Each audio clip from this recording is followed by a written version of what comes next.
बिस्मिल्लाहिर्रहमानिर्रहीम। अस्सलाम वालेकुम। My name is Ali Raza and welcome to Pen gravity.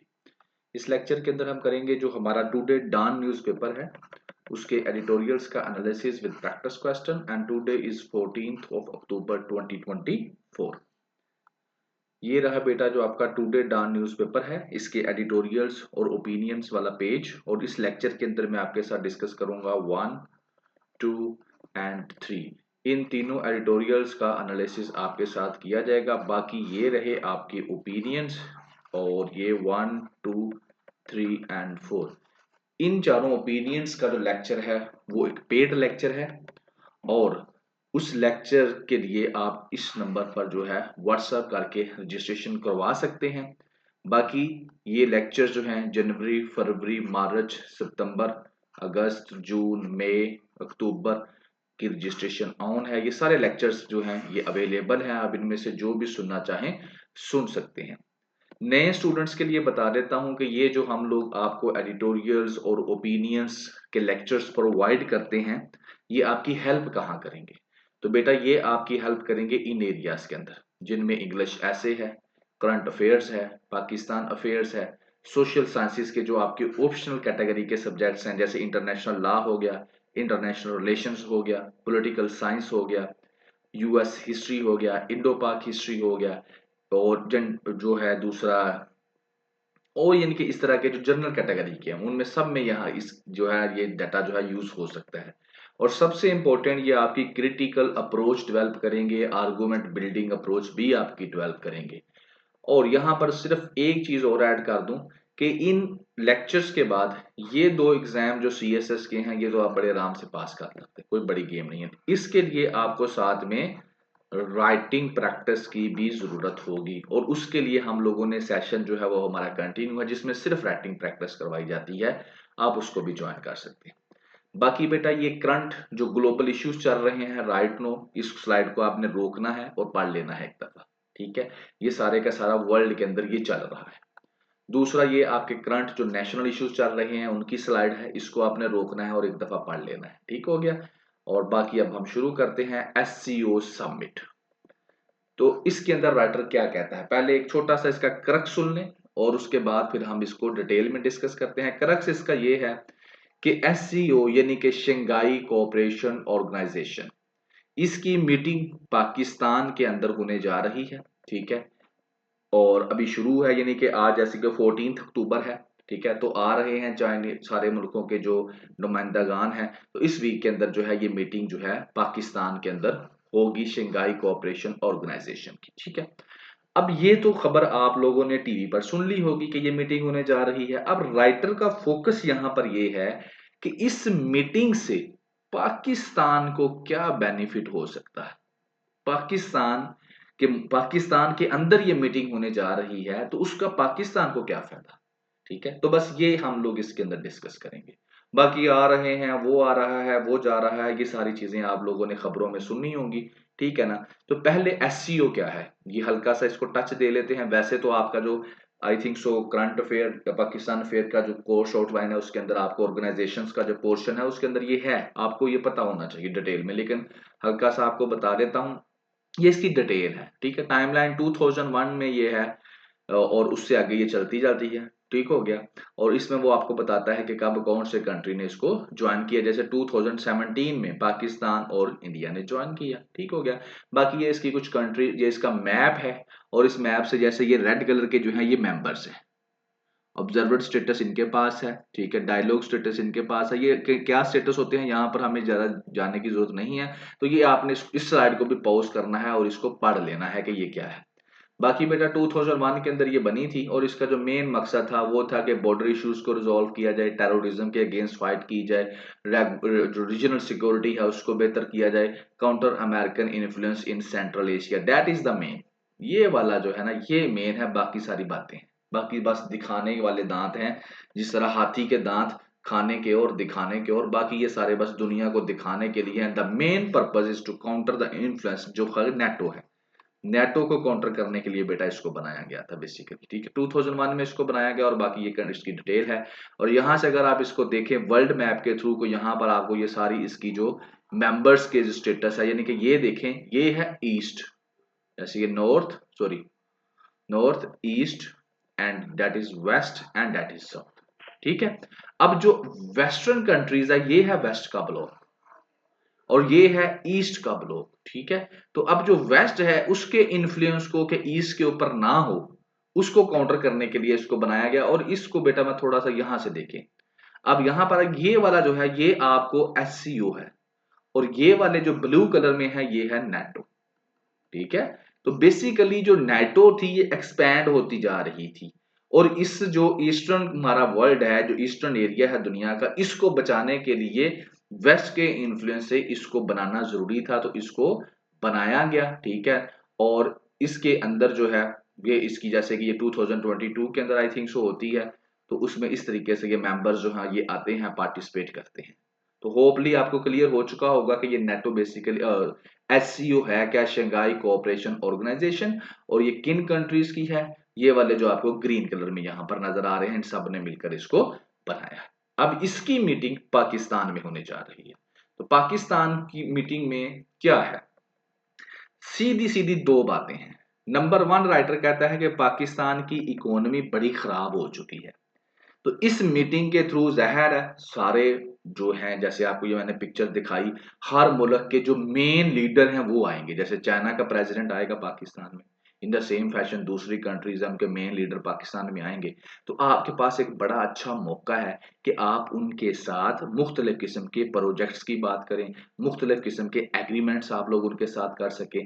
जैसे कि सी पैक का जो फेज 2 था उसके बारे में कहा जा रहा था कि भाई चाइना वाला जब प्रेसिडेंट पाकिस्तान में एससीओ में आएगा तो उसको इस्तेमाल करते हुए हम सी पैक फेज 2 के ऊपर जो है एक एग्रीमेंट कर लेंगे। ठीक है, तो यानी कि एक मौका है पाकिस्तान के पास ये कि पाकिस्तान क्या कर सकेगा, अपनी इकोनॉमी को बेहतर करने के लिए दूसरे मुल्कों के साथ क्या कर सकेगा, कोई एग्रीमेंट्स, कोई बातचीत, कोई मीटिंग, कोई गपशप, कोई अपनी दिल की बात करेगा कि मुझे ये है वो है, किसी जिस चीज के साथ वो कर सकता है और आगे से वो भी कोई जवाब देंगे और बात से फिर बात निकलती है और बात करके ही बात बनती है। ठीक है, तो एक तो इकोनॉमी की रिकवरी अगर पाकिस्तान करना चाहता है तो उसके लिए पाकिस्तान को नए नए प्रोजेक्ट्स, फॉरेन डायरेक्ट इन्वेस्टमेंट की जरूरत होगी और ये जो प्लेटफॉर्म है, ये जो एससीओ की मीटिंग है, उसमें पाकिस्तान के लिए एक बड़ा अहम चांस है। एक तो ये फायदा, दूसरा फायदा ये है कि जो इंटरनेशनली पाकिस्तान को आइसोलेट करने की कोशिश की जा रही थी। आपको पता है इंडिया और जो पाकिस्तान के दुश्मन मुल्क हैं वो अक्सर कोशिश करते हैं कि पाकिस्तान को दुनिया के अंदर एक टेररिस्ट कंट्री करार दिया जाए, ताकि पाकिस्तान जो है दुनिया के अंदर अकेला रह जाए। अकेला रहने से मुराद ये है आइसोलेट हो जाए, आइसोलेट होने से मुराद ये है कि आपके साथ जो है दुनिया किसी किस्म के ताल्लुकात ना रखना चाहे, आपका जो इमेज है इतना खराब हो जाए। तो ये जो आपका आइसोलेशन का चक्कर था ना, इस मीटिंग से ये एक मैसेज जाएगा दुनिया को कि पाकिस्तान अकेला नहीं है, पाकिस्तान आइसोलेट नहीं है, पाकिस्तान दुनिया के साथ मिलकर चल रहा है। दैट इज द रीजन कि एससीओ की मीटिंग पाकिस्तान में हुई है और दुनिया भर से लोग जो मेन लीडर्स हैं वो पाकिस्तान में आए हैं। ये दो बेनिफिट पाकिस्तान को इस मीटिंग से होंगे। ठीक हो गया, बाकी आगे भी देखते हैं, राइटर ने जैसे जैसे डिस्कस किया है।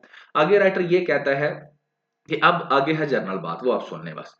आगे जनरल बात ये है कि ये अब सबकी कोशिश है कि ये जो एससीओ की मीटिंग होने जा रही है, ये जो वक्त है ये स्मूथली गुजर जाए, क्योंकि पाकिस्तान के अंदर आपको पता है कि वेव ऑफ टेररिज्म चल रही है, टेररिस्ट अटैक हो रहे हैं। तो अब सारी की सारी जो गवर्नमेंट है वो परेशान है इस वक्त कि खुद अल्लाह ताला रहमत फरमाए और हमारा जो एससीओ का टाइम है ये पुरसकून तरीके से गुजर जाए, किसी किस्म का कोई भी टेररिस्ट अटैक पाकिस्तान में ना हो, और खास तौर पर ये जो फॉरेन डेलीगेशंस आ रहे हैं इनके ऊपर कोई अटैक ना हो, वरना पाकिस्तान के इमेज जो है काफी खराब हो सकता है। ठीक है, तो अब इसके लिए पाकिस्तान ने की गवर्नमेंट ने क्या किया, इस्लामाबाद और रावलपिंडी दोनों ट्विन सिटीज हैं, साथ साथ हैं, वहां पर एक किस्म का छोटा सा वर्चुअल लॉकडाउन ही लगा दिया है तब तक ये जो समिट है, ये जो कॉन्फ्रेंस है खत्म नहीं हो जाती। और इसमें तकरीबन यानी कि लॉकडाउन लगा दिया है, जो काफी छुट्टियां दे दी हैं, इंस्टीट्यूशन जो एजुकेशन के हैं और दूसरे तीसरे इदारे बंद कर दिए हैं ताकि किसी किस्म का भी टेररिस्ट अटैक पाकिस्तान में ना हो सके। और इसके साथ साथ तकरीबन 10,000 पुलिस वाले और पैरामिलिट्री वाले जो हैं वो क्या कर रहे हैं, सिक्योरिटी पर लगा दिए हैं। ठीक हो गया, आगे राइटर कहता है कि इस जो समिट है ये ऑफर करती है पाकिस्तान को एक अपॉर्चुनिटी कि पाकिस्तान जो है दूसरी जो आपकी नेबर स्टेट्स हैं जिनके साथ आप उनके साथ आप बातचीत कर सकें। जैसे कि चाइना आपका नेबर है, ठीक है, इंडिया आपका नेबर है, ईरान आपका नेबर है, इसके अलावा सेंट्रल एशियन स्टेट के साथ आप बात कर सकेंगे, चाइना रशिया के साथ बात कर सकेंगे। तो इन मुल्कों के साथ आपको मौका मिलेगा कि आपके जहन में अगर कोई प्लान्स आपने बनाए हैं तो आप इनके साथ डिस्कस कर सकें। यानी कि आपके पास अब मौका है, अब आप अपने मौके को इस मौके को इस्तेमाल करते हुए बातचीत कर सकते हैं। ठीक है, किसी ना किसी बातचीत का आगाज कर सकते हैं। चाइना को लेकर कर सकते हैं, रशिया को लेकर कर सकते हैं, सेंट्रल एशियन स्टेट को लेकर कर सकते हैं, ईरान को लेकर कर सकते हैं, यूरेशियन कम्युनिटी, यूरेशियन बेसिकली ये वाला जो आपका यूरोप प्लस रशिया एशिया, ये वाले सारे को सारे को कहते हैं यूरेशियन कम्युनिटी। ठीक हो गया। तो यहाँ पर जो है सोशो इकोनॉमिक कोऑपरेशन के ऊपर बात हो सकती है, काउंटर टेररिज्म को काउंटर करने के लिए बात हो सकती है, लॉ एनफोर्समेंट पुलिस के ऊपर बात हो सकती है, और कल्चरल बॉन्ड्स के ऊपर बात हो सकती है। कैसे हो सकती है? अब मैं यहाँ पर एक एग्जांपल एक्स्ट्रा देकर आपको सिर्फ समझाना चाहूंगा। वो बात बेटा इस तरह से है, अब आपने गौर से ये बात सुन लेनी है, एक्स्ट्रा है लेकिन यहाँ पर लिंक करती है। जैसे यहाँ पर उसने कहा काउंटर टेररिज्म, एक ही चीज को मन लेकर काउंटर टेररिज्म। अब एससीओ के अंदर काउंटर टेररिज्म की बात कैसे हो सकती है? अब मैं आपको बताता हूँ। पाकिस्तान के अंदर टेररिस्ट अटैक कौन कर रहा है? तहरीके तालिबान पाकिस्तान। इसको कौन पनाह कर रहा है? अफगानिस्तान। ठीक है, ऐसे ही है, अफगानिस्तान इसको सपोर्ट कर रहा है। पाकिस्तान ने बड़ी दफा कह चुका है अफगानिस्तान को कि अपनी जमीन को इस्तेमाल ना होने दो और इनको रोको, पर उसने नहीं रोका। ठीक है, नहीं रोका। ठीक है, अब पाकिस्तान क्या करे? पाकिस्तान के पास बेस्ट ऑप्शन ये है कि पाकिस्तान अब किससे बात करे? चाइना से बात करे, रशिया से बात करे, सेंट्रल एशियन स्टेट से बात करे, ईरान से बात करे इस मौके के ऊपर कि आप सारे के सारे जो है मिलकर अफगानिस्तान को कहो कि जनाबे अली तहरीके तालिबान पाकिस्तान को कंट्रोल करे और पाकिस्तान के ऊपर टेररिस्ट अटैक को रोके। अब पाकिस्तान ने अगला क्वेश्चन है, आपकी बात नहीं मानी, इनकी बात क्यों मानेगा? इनकी बात मानेगा, इनकी बात इसलिए मानेगा कि चाइना जो है और रशिया जो है वो एक बड़ी इन्वेस्टमेंट करने जा रहा है अफगानिस्तान के साथ। अफगानिस्तान को पाकिस्तान की उतनी जरूरत नहीं है जितनी जरूरत उसको चाइना की और रशिया की है। जितनी इसके साथ साथ ये बात हो जाएगी, इनका इन्फ्लुएंस बढ़ जाएगा। दूसरा जो सेंट्रल एशियन स्टेट हैं, अब सेंट्रल एशियन स्टेट कौन सी है? अगर आप यहां से देखें तो बेटा ये वाली जो स्टेट्स है ना, अगर ये हमारा प्यारा पाकिस्तान है तो ये वाली जो स्टेट्स हैं ये सेंट्रल है, यानी कि ये भी क्या करती हैं? ये अफगानिस्तान है, अफगानिस्तान के साथ लगती हैं। अब ये जो है इन यहाँ पर भी टेररिज्म फैल रहा है अफगानिस्तान की वजह से। तो ये स्टेट्स भी जब मिलकर कहेंगी कि हाँ भाई, सेंट्रल एशियन स्टेट भी कहेंगी अफगानिस्तान को कि तुम टेररिज्म को रोको, टीटीपी को जो है ब्लॉक करो, तो उसका असर और बढ़ेगा। सिर्फ पाकिस्तान के कहने से असर और बढ़ेगा। तो इस तरीके से ये जो एससीओ है इसको प्रॉपरली आप लोग पाकिस्तान जो है इस्तेमाल कर सकता है अपने फायदे के लिए। ठीक है, इसके अलावा दूसरे फायदे, हर किसी ने अपनी अकल, अपनी समझ, अपने शाऊर के मुताबिक, अपने विजन के मुताबिक, अपने कॉन्फिडेंस लेवल के मुताबिक, अपनी अच्छी टीम के मुताबिक लेने हैं फायदे, क्योंकि वहां पर सारे लीडर आ चुके हैं। वो बात करेंगे, अब किस चीज के ऊपर बात करेंगे? इकोनॉमी के ऊपर बात करेंगे, सोसाइटी के ऊपर बात करेंगे, पॉलिटिक्स के ऊपर बात करेंगे, काउंटर टेररिज्म के ऊपर बात करेंगे, फॉरेन पॉलिसी के ऊपर बात करेंगे, जियो पॉलिटिक्स के ऊपर बात करेंगे। अब बात यह है कि जिस मुल्क की जितनी अप्रोच है, जिस मुल्क के पास जितने अक्लमंद लोग हैं, वो इससे एससीओ से उतना फायदा ले लेगा। ठीक है, अब देखना है कि पाकिस्तान क्या फायदा लेता है। बाकी जो है रीजनल इंटीग्रेशन इससे जो है अल्टीमेटली होगी, जैसे साउथ एशिया है, सेंट्रल एशिया है, मिडल ईस्ट है, ये सारे के सारे यहाँ पर आएंगे तो पाकिस्तान का लिए ये एक अच्छा एक अच्छा पाकिस्तान के लिए वही बात है, ऑप्शन है। दूसरी यहाँ पर वो कहता है, एक बात अक्सर की जाती है, जैसे मैंने अभी आपको बताया, राइटर कहता है कि संघाई और एससीओ को हमेशा एक वेस्ट एंटी वेस्ट कलेक्टिव देखा गया है। यानी कि जिस तरह मैंने आपको बताया कि ये नेटो के काउंटर के लिए बनाई गई थी बेसिकली, लेकिन राइटर जो मर्जी लिखे, जो हकीकत है वो जुटलाई नहीं जा सकती। So that is the reason. ठीक है, तो यहाँ पर राइटर ब्रिक्स की बात भी करता है। ठीक है ना, कि ब्रिक्स को क्या किया जाए, उसको उसके ऊपर भी जो है नजरसानी की जाए, क्योंकि यहाँ पर जो है, जैसे ब्रिक्स क्या है? ब्रिक्स बेसिकली अगर आप यहां से देखें तो ये बनती है Brazil, Russia, India, China and south Africa. अभी इंडिया भी यहाँ पर है, चाइना भी यहाँ पर है, रशिया भी यहाँ पर आएगा। तो ब्रिक्स के कुछ मेंबर्स यहाँ पर आगे पाकिस्तान में, बाकी ये डिटेल आप खुद पढ़ लीजिएगा। अब पाकिस्तान के पास एक बड़ा अच्छा मौका है कि पाकिस्तान जो है यहाँ पर जो है क्या कर सकता है, बात कर सकता है ब्रिक्स मेंबरशिप की। ठीक है ना, और हाँ, पाकिस्तान ने अप्लाई तो पहले किया हुआ है, लेकिन पाकिस्तान अगर इसके ऊपर बात करे तो इसके कई मेंबर्स जो यहाँ पर मौजूद हैं, तो उससे क्या होगा, पाकिस्तान के लिए वहां पर जो है पाकिस्तान की मेंबरशिप जो है वो पाकिस्तान को मिल सकती है, पाकिस्तान की फॉरेन पॉलिसी इंप्रूव हो सकती है। And the same fashion Pakistan के अंदर जो है इंडिया के जो फॉरेन मिनिस्टर हैं वो भी आएंगे। और यहाँ पर कोई ज्यादा तो वैसे नहीं है कोई उम्मीद कि कोई पाकिस्तान और इंडिया के दरमियान कोई अच्छी बातें हो सकती हैं। हो सकता है कि एक दूसरे के साथ कोई बात ही ना करें, लेकिन फिर भी एक चांस है कि पाकिस्तान और इंडिया के जो रिलेशन खराब हैं तो इस मीटिंग के थ्रू कोई बातचीत हो सकती है दोनों के दरमियान। बहरहाल राइटर यहाँ पर कहता है कि पाकिस्तान के पास चांसेस बहुत हैं, लेकिन पाकिस्तान की एक प्रॉब्लम है कि पाकिस्तान इंटरनली वीक हो चुका है। पहले एक वक्त था कि पाकिस्तान बड़ा स्ट्रांग था, पाकिस्तान की तो दुनिया के अंदर एक इज्जत थी और उस इज्जत की बना के ऊपर पाकिस्तान बात करता था। But due to recent changes in Pakistan, जैसे पॉलिटिकल इंस्टेबिलिटी होगी, पाकिस्तान की इंटरनल सिक्योरिटी होगी, एंड सबसे मोस्ट इंपॉर्टेंट जो पाकिस्तान की इकोनॉमी नीचे गिरी पड़ी है, जो कि सिर्फ आईएमएफ के ऊपर डिपेंडेंट है या कर्जों के ऊपर डिपेंडेंट है, उसकी वजह से पाकिस्तान जो है उसका जो समझ लें कि वो स्टेटस नहीं रहा इंटरनेशनल लेवल के ऊपर जो उसका पहले था। लेकिन अभी भी पाकिस्तान इस अपॉर्चुनिटी को इस्तेमाल करते हुए काफी फायदे ले सकता है, लेकिन इट्स डिपेंड अपॉन पाकिस्तान के वो उसको किस तरह से डील करता है। तो ये बेटा सारी चीजें थी। अब नेक्स्ट आखिरी बात है कि पेपर में कहाँ इस्तेमाल हो। तो पेपर में बेटा सिंपल सी बात है कि आपका पहली बात तो ये है एससीओ हो गया, ब्रिक्स हो गया या कोई भी ऑर्गेनाइजेशन है आपको उसका पता होना चाहिए वो कौन सी है। दूसरी बात ये है कि ये जो ऑर्गेनाइजेशंस हैं इस सॉफ्ट पावर, इसको सॉफ्ट पावर कहा जाता है। आप अगर किसी ऑर्गेनाइजेशन का हिस्सा है, आप वहां पर जाते हैं, आपका मुल्क का नाम आता है, आप अपना व्यू रखते हैं, आप किसी से मीटिंग्स करते हैं, उससे आप बड़े बेनिफिट्स ले सकते हैं अगर आपके अंदर दम है तो just like this you can put up in your exam कि जब कोई इस तरह का पेपर आपके अंदर चीज आती है तो आप ऑर्गेनाइजेशंस का जिक्र कर सकते हैं और उन ऑर्गेनाइजेशंस के अंदर अगर आप पॉजिटिव रोल अदा करते हैं तो आप बेनिफिट्स भी ले सकते हैं। नॉट द आंसर, नेक्स्ट आपका एडिटोरियल है। अब इसके अंदर राइटर क्या कहता है, क्रक्स पहले सुन ले। क्रक्स सिंपल सा ये बात है, डेथ पेनल्टी, सजाए मौत पाकिस्तान के अंदर क्या स्टेटस है इसकी बात करेगा। तो यहाँ पर मैं क्रक्स बता, राइटर बेसिकली ये कहता है कि जो डेथ पेनल्टी है, सजाए मौत की सजाए मौत है, ये जो सजा है ये इंटरनेशनल जो ह्यूमन राइट्स हैं उसके खिलाफ है, तो ये सजा बंद कर देनी चाहिए। ठीक है, ये राइटर कहता है।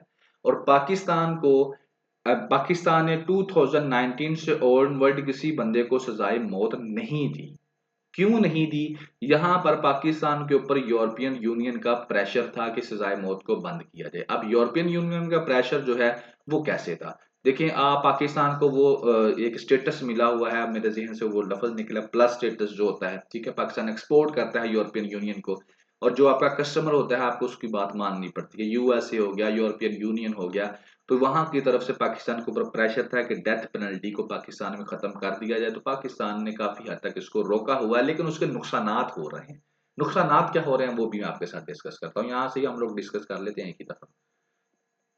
अभी एक रिपोर्ट आई है जस्टिस प्रोजेक्ट पाकिस्तान की, वो कहता है कि पाकिस्तान को डेथ पेनल्टी के बारे में दोबारा सोचना पड़ेगा। 6000 जो प्रिजनर्स हैं वो इस वेट में है कि उनको सजा दी जाए, डेथ पेनल्टी उनको सजाए मौत दे दी गई है, लेकिन अभी तक उनको सजा नहीं दी गई, वो जिंदा है, वो वेट कर रहे हैं। ठीक है ना।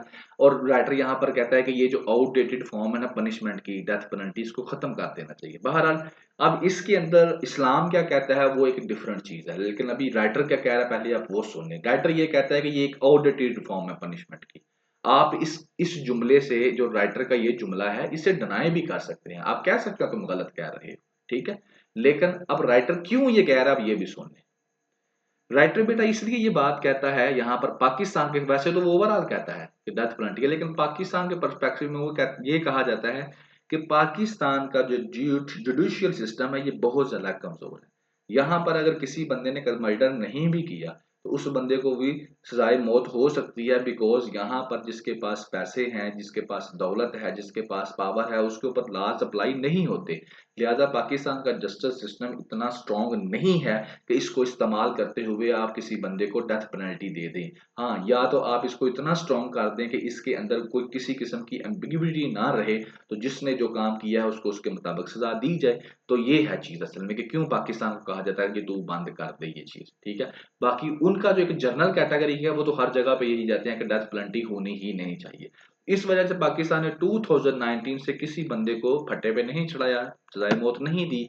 लेकिन इसका नुकसान है, इसका नुकसान अब ये है कि एक इंसान है जिसको सजाए मौत हो चुकी है, अब वो वेट कर रहा है कि कब मेरी बारी आएगी। अब ये जो टाइम पीरियड है ना, आप इमेजिन करें, ये बहुत मुश्किल टाइम होता है कि इस अपनी मौत का इंतजार करना है कि मुझे किस दिन मौत सजा दी जाएगी, मुझे किस दिन मार दिया जाएगा। तो इस टाइम पीरियड के अंदर जो कैदी हैं, उनकी जो साइकोलॉजिकल सफरिंग है वो बहुत ज्यादा बढ़ जाती है, वो मेंटली डिस्टर्ब हो जाती है, सोच सोच करके मैं अब मुझे मार दिया जाएगा। पंजाब और केपी के अंदर 25/5 23/11 प्रिजनर्स हैं। सिंध के अंदर 557 है, बलूचिस्तान के अंदर 398 वो लोग हैं जो वेट कर रहे हैं कि कब हमें सजाए मौत दी जाएगी। ऑर्डर जारी हो चुके हैं लेकिन प्रैक्टिकल पीछे है। लेकिन यहाँ पर राइटर कहता है कि बहुत सारे ऐसे हैं जो मेंटली तौर पर इल हैं, कमजोर हैं, यानी कि मेंटली डिस्टर्ब हैं। तो यहाँ पर फिर भी जो है, देखिए, अगर एक इंसान है वो दूसरे इंसान को नुकसान पहुंचा देता है, लेकिन अगर वो ज़हनी तौर पर मजबूर है, ज़हनी तौर पर उसको नहीं पता, बीमार है, मेंटल है, तो उसको तो फिर सजाए मौत नहीं ना देनी चाहिए। लेकिन यहाँ पर उसने क्या, साफिया बानो है, उसको सजाए मौत दे दी गई, हालांकि वो पता था कि ये साइकोलॉजिकली डिसेबिलिटी इसके अंदर है। In the same fashion Shiraz Bhatt साहब थे, वो अंदर ही मर गए उसके प्रिजन के। मेंटल इलनेस उनको भी थी, वो वेट कर करके ही वो इसी डिप्रेशन में मर गया। तो रिसेंट कहते हैं कुछ रिफॉर्म्स तो की गई हैं पाकिस्तान में, जैसे 2023 के अंदर एक अमेंडमेंट की गई, उसमें ये कहा गया कि ठीक है, जिन लोगों ने कत्ल किया उनको तो आप सजा दे रहे हैं, लेकिन कुछ लोग हैं जो ड्रग्स ऑफेंसर्स होते हैं, यानी कि ये जो आपके नशा वगैरह बेचते हैं, चरस होगी, हीरोइन होगी, ड्रग्स से रिलेटेड जो मंशियात का कारोबार करते हैं, तो उनको आप लोगों ने अमेंडमेंट ये की कि जो मंशियात का कारोबार करते हैं, ड्रग का कारोबार करते हैं, उनको सजाए मौत नहीं देनी, बाकी जो उनकी मर्जी सजा दे दो, लेकिन इससे पहले उनको भी सजाए मौत दे दी जाती थी। बहरहाल इंटरनेशनल ह्यूमन राइट्स के जो स्टैंडर्ड्स हैं उनके मुताबिक राइटर कहता है कि जो डेथ पेनल्टी है उसका जस्टिस सिस्टम के अंदर कोई हिस्सा नहीं है पूरी दुनिया के अंदर। तो पाकिस्तान को भी चाहिए इस डेथ पेनल्टी को क्या कर दिया जाए, खत्म कर दिया जाए। अब ये वो बातें होगी जो इन्होंने लिखी। अब आ जाते हैं इससे बाहर। अब इससे बाहर पहली बात तो ये है जो मैंने आपको बताई कि एक रीजन तो ये है कि पाकिस्तान का जस्टिस सिस्टम बहुत ज्यादा कमजोर है। जो पहले पहले सबसे पहले यूरोपियन यूनियन ने जब 2019 के अंदर पाकिस्तान के ऊपर प्रेशर डाला, तो ये एक जो है मेन उनका जो लॉजिकल रैशनल आर्गुमेंट था वो ये था कि पाकिस्तान का जस्टिस सिस्टम जो है वो इतना मजबूत नहीं है, इतना फेयर नहीं है, ते इतना यानी कि स्ट्रांग नहीं है, इसके अंदर करप्शन के एलिमेंट्स बहुत ज्यादा हैं। तो इसकी बिना के ऊपर आप किसी को सजाए मौत देते, ठीक है, तो लिहाजा आपको सजाए मौत नहीं देनी। अगर तो ये आर्गूमेंट है फिर तो ठीक है, फिर तो हमें जस्टिस सिस्टम को पहले बेहतर करना चाहिए, किसी को नाहक सजा नहीं होनी चाहिए।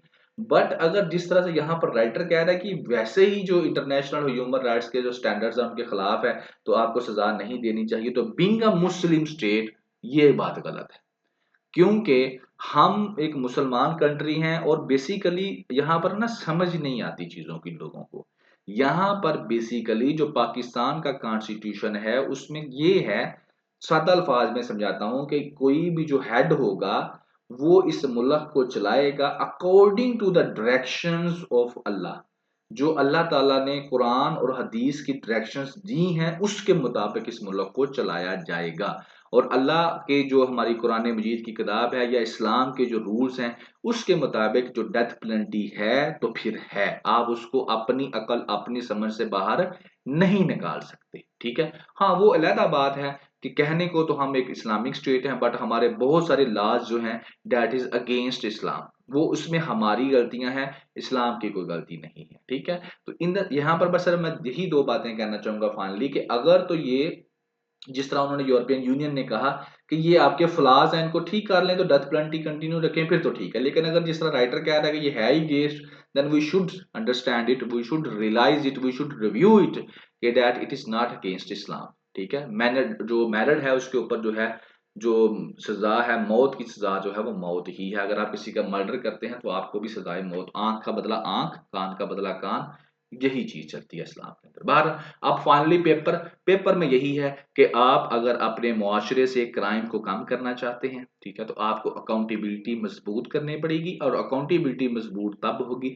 जब आपका जस्टिस सिस्टम स्ट्रांग होगा, और जस्टिस सिस्टम स्ट्रांग तब होगा जब आपकी अदलिया, आपकी जुडिशरी इंडिपेंडेंट होगी, मेरिट के ऊपर उसका हेड लगेगा, मेरिट के ऊपर वो काम करेगी, जो कि इज क्वाइट डिफिकल्ट चीज है। और बाकी 26 अमेंडमेंट होने जा रही है, उसके बाद ये और कमजोर हो जाएगी, स्ट्रांग नहीं होगी।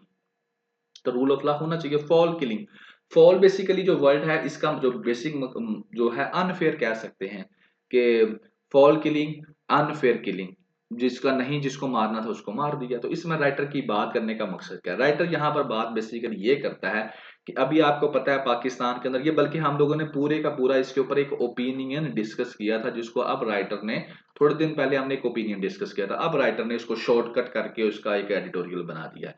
रेडिकलाइजेशन ऑफ पुलिस की बात करता है। बात क्या है? बात सिंपल सी ये है कि जैसे कि डॉक्टर है शाहनवाज, ठीक है ना, सिंध का है, उमरकोट का है, इसको अभी मार दिया गया। क्यों मार दिया गया? ब्लास्फेमी के, इसने तौहीन की थी मजहब की, ठीक है, इसको मार दिया गया।